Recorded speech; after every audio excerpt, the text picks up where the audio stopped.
The following program is being presented to you by a community producer. The statements, views, and opinions expressed are not necessarily those of ALC TV or the City of Avon Lake.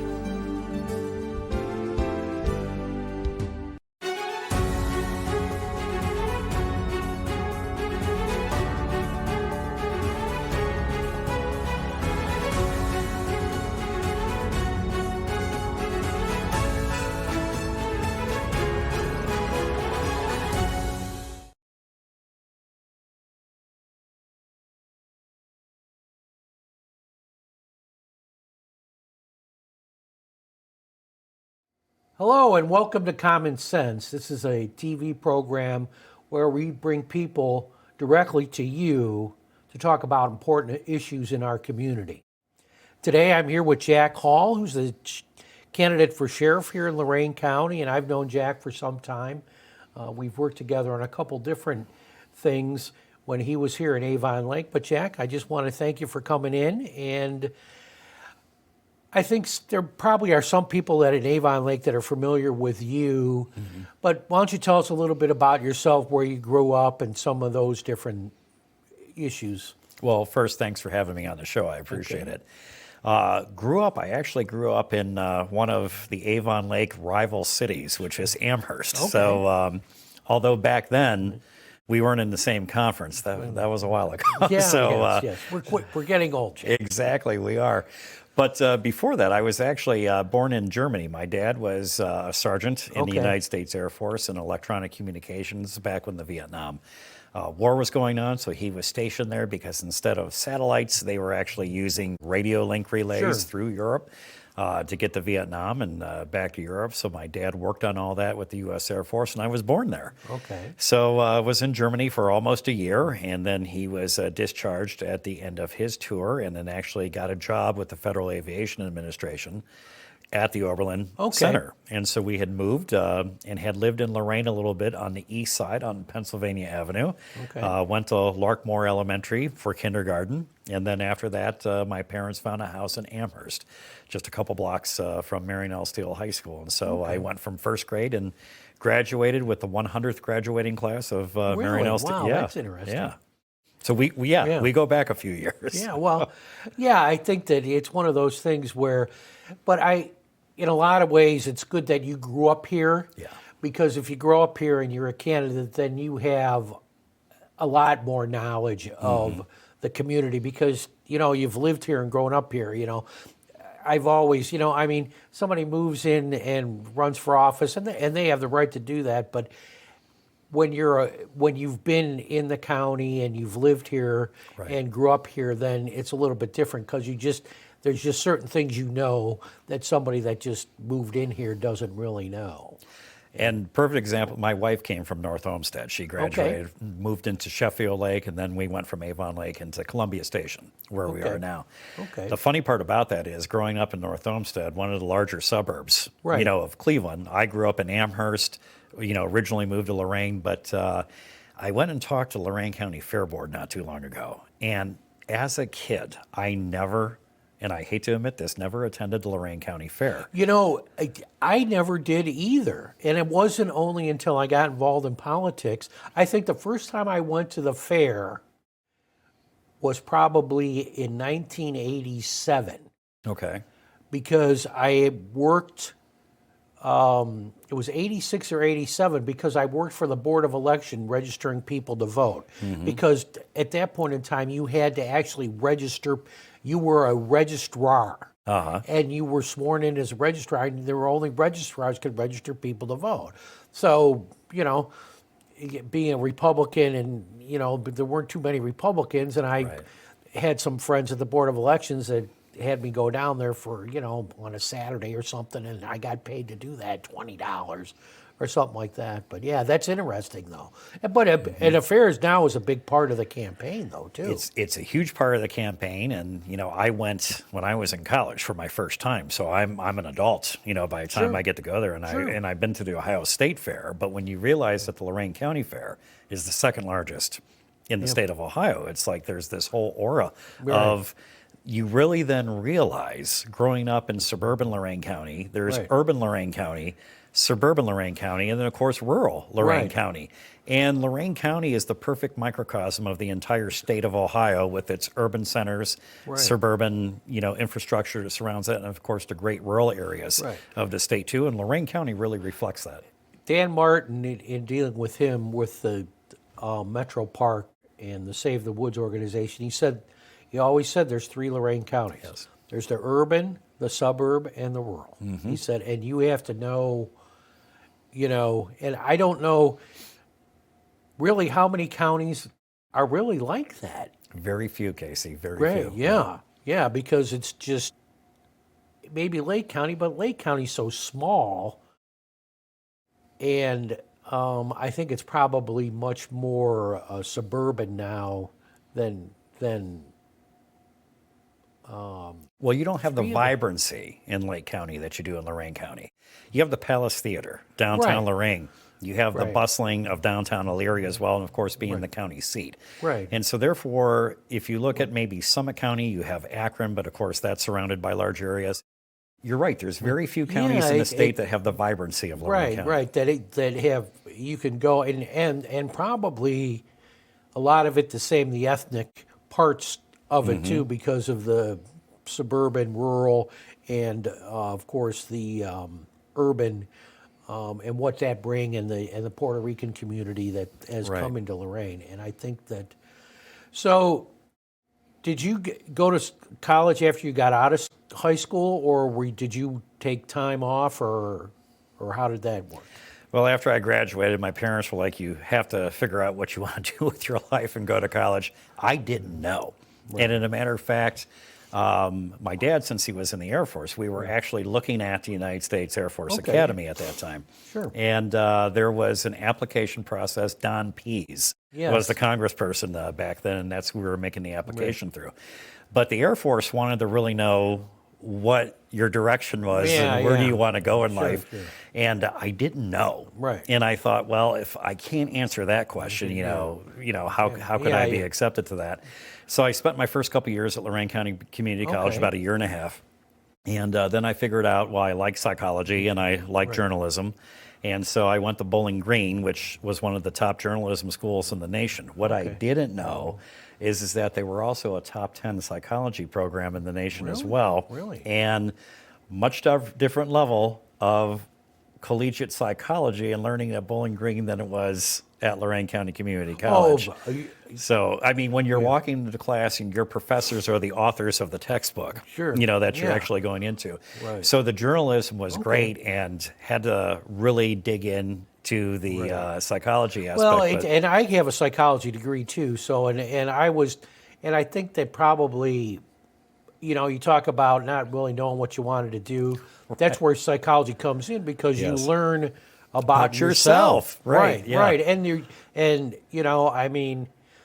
there's you get a little bit more of an understanding of the person that you are, and everybody's trying to figure that out. Right. And I think that probably in life, the younger you are that you figured that out, the better person you're going to be, because then you've already dealt with a lot of that. And there's people that don't deal with things in their life forever. That's true, That right. create some issues for them, and of course you've done that. So then you got your degree. What brought you into law enforcement? Oh then? my God. I started doing internships with a public relations firm in downtown Cleveland called Wise Landau. And there was a Bowling Green alum that they would pair students up with, and senior students or graduate level. So I did this 2 summers in a row downtown. I got selected as a junior and then as a senior. So every day when I would go into work, the first half hour of everybody's day, they're updating their resume. And so finally, I asked Robert Bazagani was my, as a matter of fact, he lived here in Avon Lake. And he said, well, if we lose a major account, then we may not have a job. So every account executive had a major account, and then they had smaller accounts as well. Sure. And I thought, wow, there's not much job security here if, everybody's Yeah. updating their resume Yeah. every day. Yeah.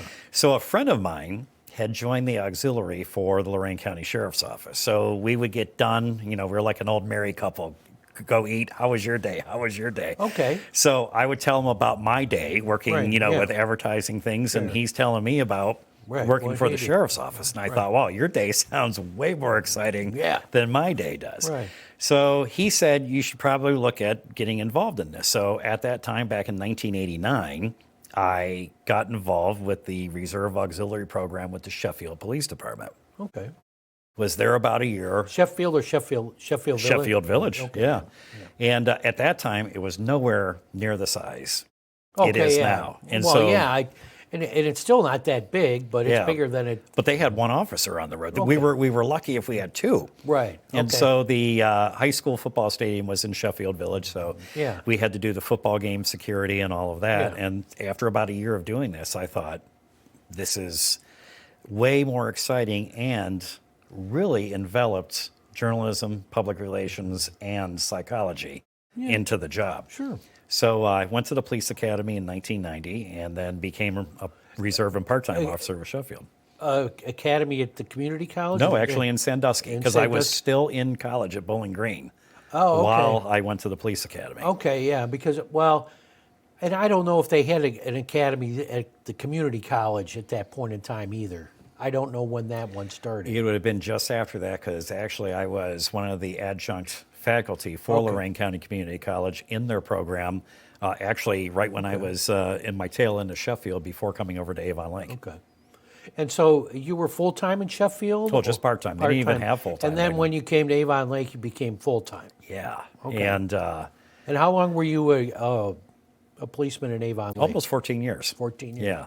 Okay. And so you had experience, I know that you dealt a lot with the sergeant, you attained the rank of sergeant, and that started investigations and different Yes. things like that. And that was a shock, because we had been on the road, and even getting into Avon Lake Police Department the first time. I remember going to Avon Lake High School and walking in there, and I'm like, there's like 300 people in here going for 3 jobs. Right, Now okay. we're lucky to get 3 people to show up for 300 jobs, Yeah. that are available. Well, I mean, we're getting like 50 or so that take the test now, maybe a few more than that. But like you said, 300 back then. Yes. Yeah. And- And a lot of those people at this point in time are retiring. I mean, Yeah.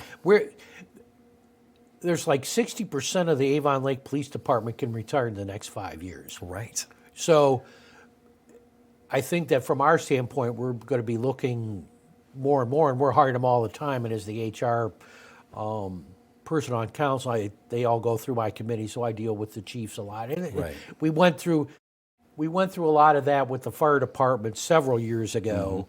And we've expanded the fire department too, based on some of the different things in the call volume, Right. stuff like that. But so you were with Avon Lake for 14 years. You were a sergeant. You dealt with you ran the detective bureau.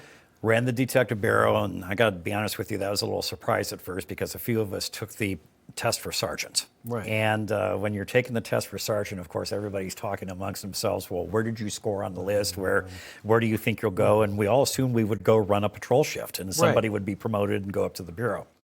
I remember this being on my couch when I lived in Lorain, Okay. and I got a call from Tim Garreau, who was the executive officer, and he's a bailiff for the Avon Lake Community Court Right. now. Yeah. And so Tim called me and he said, hey, you're going to finish your shift out. He said, you'll be done on Saturday, take Sunday off. And then he said, Monday, come in at 8 o'clock in the morning and see me. And I thought, why in the world would the shift starts at 7 o'clock. Why would I be seeing him at 8?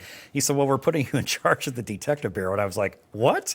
I said, I've never even been a detective. And so the collective decision of the command staff of the police department was they were going to put me in charge of the detective bureau. And we had a great time. We had a wide variety of cases. Well, yeah, that I we had mean, and that's, I think, the thing, too, is that the people don't realize that there's much of the same stuff happens in Avon Lake as happens everywhere. everywhere. And it's just, in Avon Lake, it's not splashed all over the news all the Yeah. time. And so you've seen your share of different things. I mean, just like me working in juvenile court as a probation officer, there's nothing anymore that can faze you because you've basically seen and heard almost everything. And and I think more so from your standpoint of not necessarily homicides, but suicides and deaths and things like that. Especially in Cleveland, yeah. Yeah. Yeah, but even in Avon Lake, that happens here too, and does, so yeah. and people don't realize that same things happen here in Avon Lake have happened everywhere else. They're just not talked about Right. as much, and you know that. So you have experience as a detective through Avon Lake, and then you went to the Cuyahoga County Metro Park. Yeah, I actually, a couple people reached out to me and they said, hey, there's this position of captain of special operations open with the Cleveland Metro Park Police Department. And I thought, wow, that sounds pretty exciting, but you're going from sergeant up, the Right. captain. And I thought, well, I looked at the qualifications for the position, and other than operating a mounted unit or being a diver, Right. Yeah, yeah. everything else Sure. I was qualified for. And I was actually being recruited for the position. Okay. And so I was like, all right, I'll go try this. Right. Out of all the law enforcement agencies that I've ever worked for, and still stands to this day, that hands down was the most rigorous assessment process for upper management. Oh, okay. More so than many chiefs positions. I've Okay, seen. so basically, what you had to go through the interviewing process, so to speak, Exactly, and yeah. all the stuff here Right. that you had to go through, because I had talked to you sometimes when you were going through that transition, Yeah. and talking to you about that, and then how long were you there?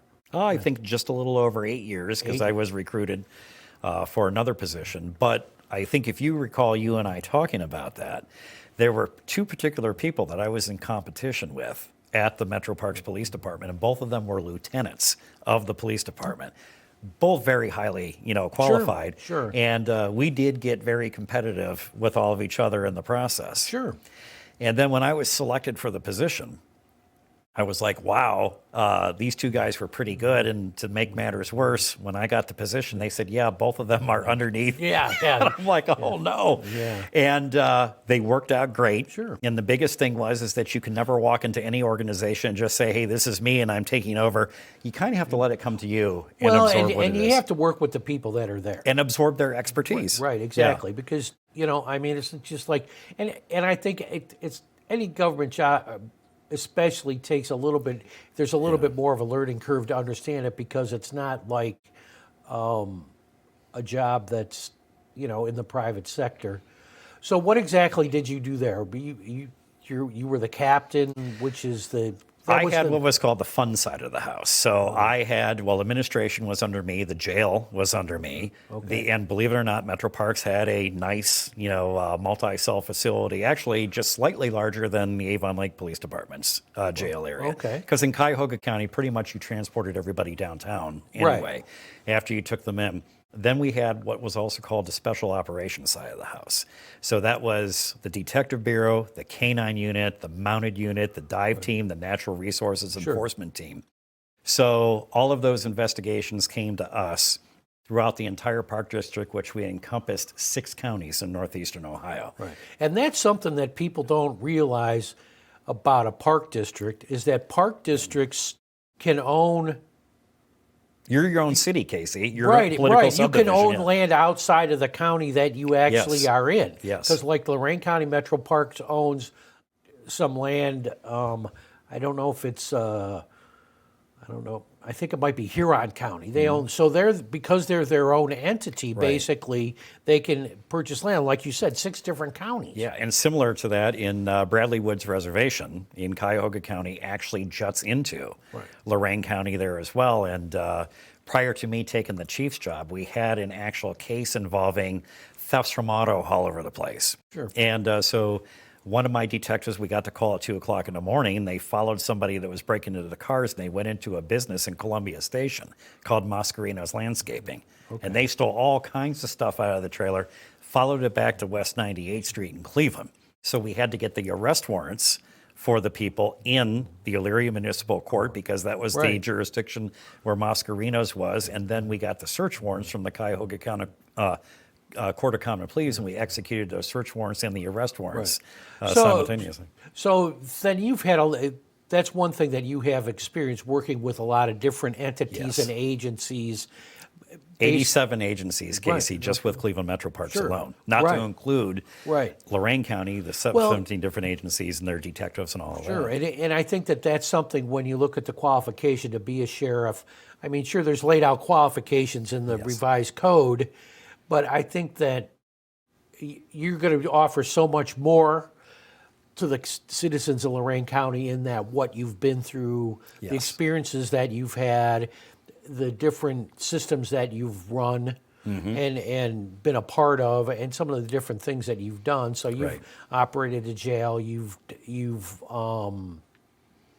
investigated crimes Right. throughout all over the place, and so then you did that for 8 years, and then you went to.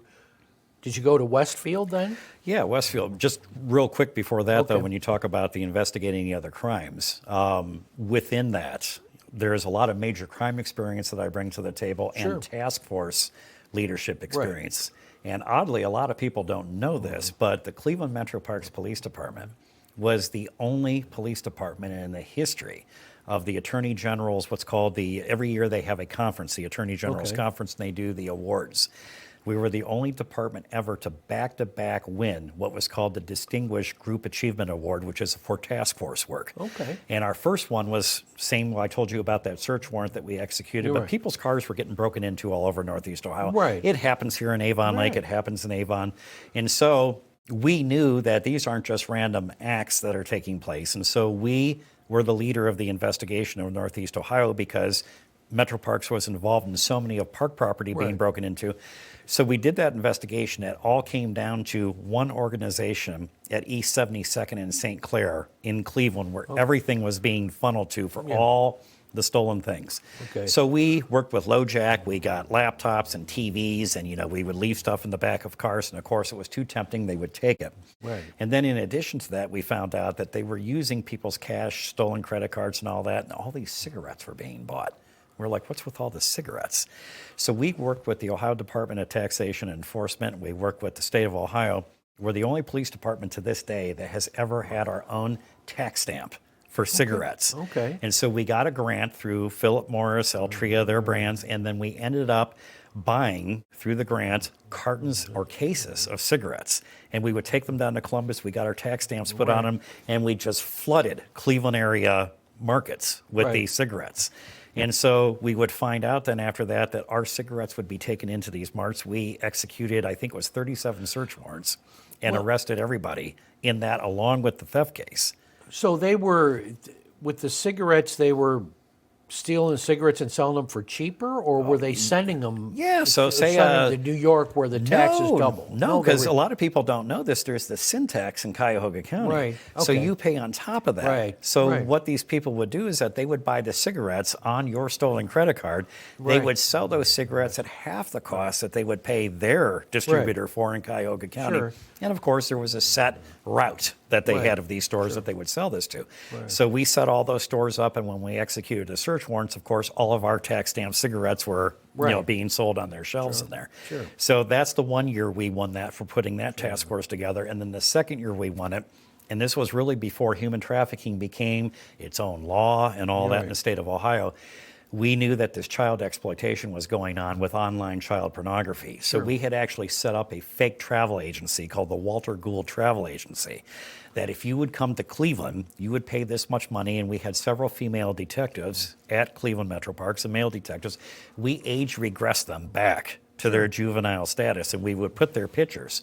They would come to Cleveland, and then they would meet with us, and we did this case with Immigration and Customs Enforcement. Okay. And so they would pay to have sex with a young child. And so we would put them in the car, and the trick was we were driving them through Detroit to Windsor because they were going to do this on the Canadian side of the border. Okay. We would get to the Turnpike Plaza in Amherst. We would pull off to the back because our agent inside the limo would say she had to use the restroom, and we would make the arrest there. Okay. And then our final two arrests, when the entire operation was exposed online, we had two pediatricians from Germany when, not Continental, but yeah, Continental used to have Right, yeah. the nonstop flight. They flew to Cleveland, and we arrested them in an international terminal because we identified them, and they were coming to the United States to have sex with underage children, and they were pediatricians. Yeah. So that was a big case. Yeah, and- I mean, looking at somebody, you can't tell what they are and what No, they do. not at all. And it's just like age, income, race, sex. I mean, you can't Right. say just because somebody's this way doesn't mean. So then you went to Westfield. Yeah, strange story there. So I was looking to move up from captain to a chief's position. Was looking at Cleveland State University, the Cleveland Clinic, and then my old boss from Cleveland Metro Parks, who was the chief, called me and said, "Hey, would you look at coming down and interviewing here at Westfield?" I'm like, "It's security. Why would I want to do that?" So my wife said, "Hey, you worked for the guy for nearly 10 years. Give him, at least the respect at least to go do and the talk to him. go Yeah. talk to him." Sure. I find out it wasn't to be security. They wanted to start the actual police department to convert the proprietary security department over to police under Ohio's Banking Act. And at that time, there had only been one other police department that had done that, and that was Key Bank here in Cleveland. And probably a lot of people don't know this, the amount of threats insurance adjusters, insurance agents, the banking industry, and all that gets on a regular basis. They thought, well, if we can handle our cases in Westfield, in Ohio, and then in the 23 states that Westfield did business with at the time, they said we would like to have some control over that. So we started the first police department. I was the first police chief.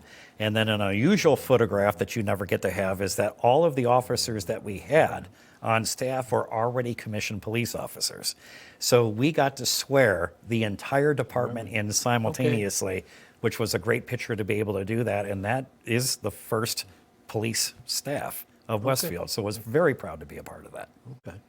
And when it comes to being the sheriff, there's some qualifications for that are, you can't just, I can't go and be sheriff because there has to be some type of law enforcement. Right. If you could talk a little bit about some of those different. I actually wish they would do this for all elected positions. Okay. Is that the state of Ohio should set a standard and say, hey, if you're going to be a council person, here are your minimum qualifications. Sure. The only other offices that do this are the prosecutor. They have to be, of course, an attorney, the medical examiner, which is in Cuyahoga County and Summit County, but they're not elected, they're appointed. But the coroners are elected in the state of Ohio. Right. So you have to be a medical doctor, an MD or a DO to be able to do that. But the sheriff is the only position that says is that you have to have qualified prior leadership experience as a supervisor, the rank of sergeant and above. You have to be in that position for so many years. You have to have, your degree, et cetera, and there's all these different qualifications. Now, the interesting part of this is you have to fill this application process out, and you have to go swear and affirm to this to the administrative judge of the Common Pleas Court. Okay. And until they do that background check, you get your fingerprints done, you get your criminal background check done, because we want to make sure we're not putting a fox in the hen house, while we're doing this. Until you actually receive from the Lorain County Court of Common Pleas your order of candidacy, is then you can go to the Board of Elections and say, I'm now qualified to run for sheriff. Wow. Yeah, because and the other thing that I found out years ago is the only person that can arrest the sheriff is the coroner. That's a fallacy. No, it is? Yes, that ended many, many years ago. And the interesting part about that is that the reason why this comes from old British common law. Because there were only coroners. Well, no. Sheriffs. Yeah, what happened is that the king would be out fighting. Okay. Right. The sheriff, which was known as the Shire Reeve back then, was responsible for collecting the taxes for the king's coffers. Okay. And so therefore there were some dirty sheriffs back then. And so the king had to put a rule in that the coroner, which is actually that word became from the counter, is what it was, because the coroner back then was nothing more than to record the people that died. And going back to the old Monty Python movies where they'd say, bring out your dead, that was for so the counter could count how many people had actually died. And so the counter or the coroner had to have the ability to arrest the sheriff, because if the sheriff was stealing the king's monies that he was collecting, the king had to have somebody to arrest the sheriff. So that actually hasn't been a law in Ohio for a long, long time. Really? So, okay. Yeah. No, somebody had told me that, and I was like, okay. So I told Dr. Miller, who's our Lorain County coroner, I said, we'll wrestle for it. So now tell us a little bit about your campaign. You're doing some things that are very different, which I like. you're doing like these different garage things in Java with Jack, yes. things like that. Why don't you talk a little bit about some of those different things that you're doing? The things that we like, first of all, we like educating the community on what's Sure. going on. We've done this with human trafficking, and we've done human trafficking seminars. And again, the 3 Lorain counties, we did it in Lorain. We did it, we had to do it virtually because of COVID. That was supposed to be in Avon. And then we did our last one in Wellington, in the rural Lorain County. We've done training for the community and for first responders in autism awareness on how officers are to respond to situations involving people with neurological, developmental, or mental disabilities. And making sure that we're not using excessive force and that we're understanding what to do in those situations as law enforcement. And in addition to that, we want to make sure that we're very transparent, we're very open to the community. So when we did the garage gatherings, this is more for spring and summer, we will have a volunteer in the community host in their backyard, their garage, or wherever else to have this gathering, and then they go out and they put our literature on everybody's door and invite them down. Yeah. That way, we're not interrupting anybody during the OSU game or the Browns game or anything else. And the people who truly want to know what's going on in the community will come down to the event. And we've had some, I mean, they've been as small as 20 and they've been as large as 60, you know, that we've had. Right, and it just, I think, depends on how many people are interested. But you also have this Java with Jack, and I went to one of those. I couldn't go to the one, but I went to one of those. Talk a little bit about that. Java with Jack takes the garage gathering and it moves it inside, and then we promote the small business community in Lorain County, such as the restaurants, the coffee shops, et cetera. So they put up the coffee, they put up the pastry, and that we're having. And usually the businesses that we're looking at are these hubs or spots in the community that people gather at normally anyway. And so usually on a Saturday morning, we invite everybody down, and they come down for free coffee and they come down for pastry and just ask me about what it is that concerns them in their community. And so far we've done them in the 3 Lorain counties, and so every section of the county has their own concerns about what they're worried about. And you're going to be doing more of those as time goes on. Every few weeks we're doing one, yes. Okay, yeah. And then in the 29th, we start our first The Hall Town Hall series, which is going to be at Papacito's restaurant in Lorain, because the Hispanic community reached out to us and they said that they wanted to have a town hall meeting specific to crime and social issues that affect the Hispanic community and how we intend to address that as the sheriff's office as well. Okay. So you're doing things that aren't necessarily, you're still doing the candidate things that every candidate does, but you're doing a little bit more outreach to the community. And I think that from the standpoint of where we're at, as far as with law enforcement, training is a big part of that, and having them understand that, because I think that, you know, I've been watching more of these YouTube videos. One was actually out of the city of Lorain that I watched about, you know, where they have all these people on camera, and the lawyer gets on and says, well, no, this guy really can't do that, and the person's right by saying, no, you're not going to do that, but I understand why the police do that. They're trying to get things done, but there's still things legally that they can't do that they really need to be trained on, so that when the time does come, they know that, okay, well, if they don't allow me to do this, then I can't. So, you know, you have to go through other means or leave or come back or, you know, and a lot of that's, you know, based on rights people have. Well, and you hit it on the head with the rights. Every cop in this country raises their hand and takes an oath, and they take an oath to their states and their federal constitution. The biggest difference between municipal police and the county sheriff is that each police chief has one boss, a safety director, a mayor, or a combination safety director, mayor. So that police chief is accountable to that one person. As the sheriff, you're accountable to 320,000 people in Lorain County that do that. We have to take our oath more seriously because we answer to every single resident in Lorain County. And so with that, when you talk about rights, you know, there's rights of crime victims in Ohio, thankfully, because that's built into the Ohio Constitution. People who are charged with crimes have rights that have to be sustained. Our jail right now is getting hit hard with those lawsuits that have faced it because of activities, excessive use of force, falsification of reports, and things like that have taken on inside the jail. as the sheriff and being the chief law enforcement officer in the county, the local police departments need help in funding for taking guns off the streets from the criminals, Sure. reducing violent crime. Now, that's a lot in your urban areas Sure. that happens on a regular basis. Still happens here in Avon Lake, but not at the Right. extent that it does there. Right.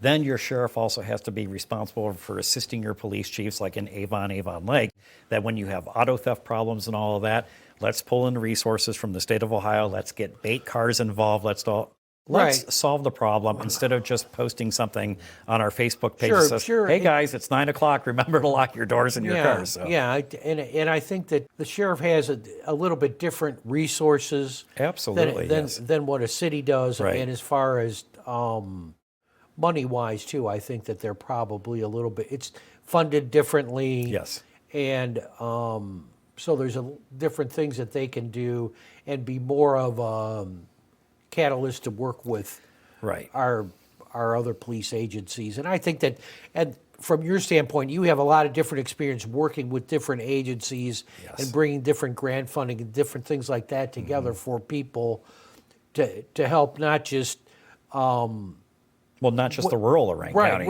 but the urban and suburban Lorraine County as because well. And we've talked a little bit about this too in with Avon Lake too. So all right, we'll probably have to have you back to talk I more. appreciate that. But like Rudy says, and I told you this before, that this is the question, the ending question. From the standpoint of the name of the show is Common Sense, so what to you makes sense and what to you does not make sense? Wow, the not making sense is probably the easier. There's so much that doesn't make sense right now. We have budgeting issues with the sheriff's office in regards to how many deputies that we have on the road, how is the money being spent, how is money being appropriated. And running the last couple of years, I look at that and it just amazes me of the lack of accountability for the budget that we have right now with the sheriff's office.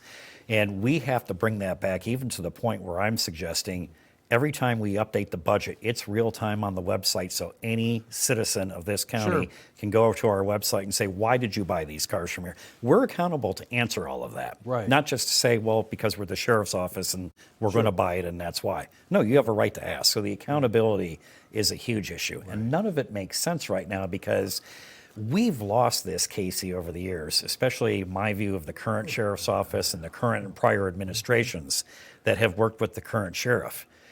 We derive our authority from we the people. That's the preamble of the Declaration of Independence. Sure. And we forget that. Well, and I know exactly what you're saying when it comes to the county, because I worked for the county for 18 Yes, years, so exactly. I understand. Right. And hopefully now, with some change that have happened at the top of the county, they're getting a little bit more accountability. There's a little bit more of a watching the money urgency type Yes. of thing. And But hopefully, in watching that, we have to make a commitment to the residents, just like as my campaign has to public corruption and making sure that the county residents aren't defrauded. Right. They're the boss, and it's their money that's running this operation. right, so- and you're, and a lot of what the sheriff does has to do with the county.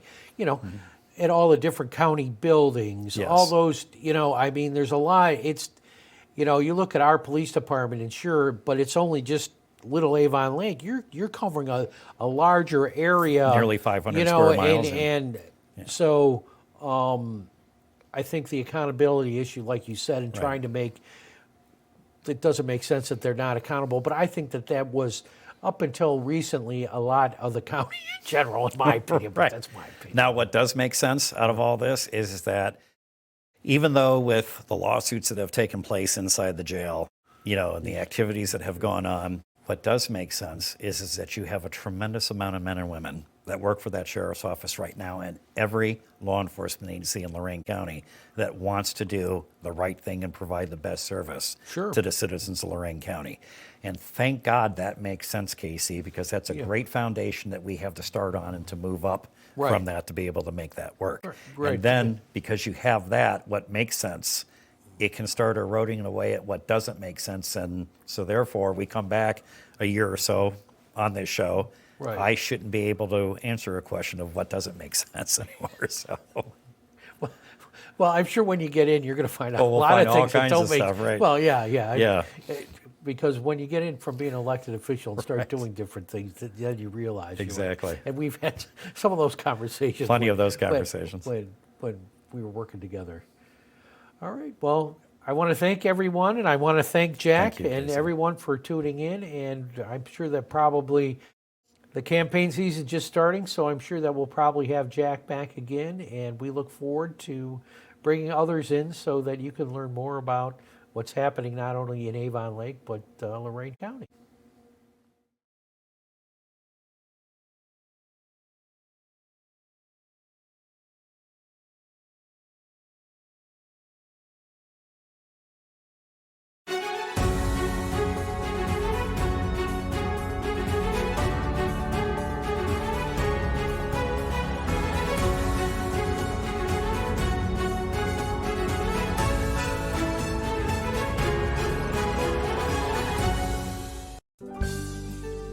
The preceding program was presented to you by a community producer. The statements, views, and opinions expressed were not necessarily those of ALC TV or the City of Avon Lake.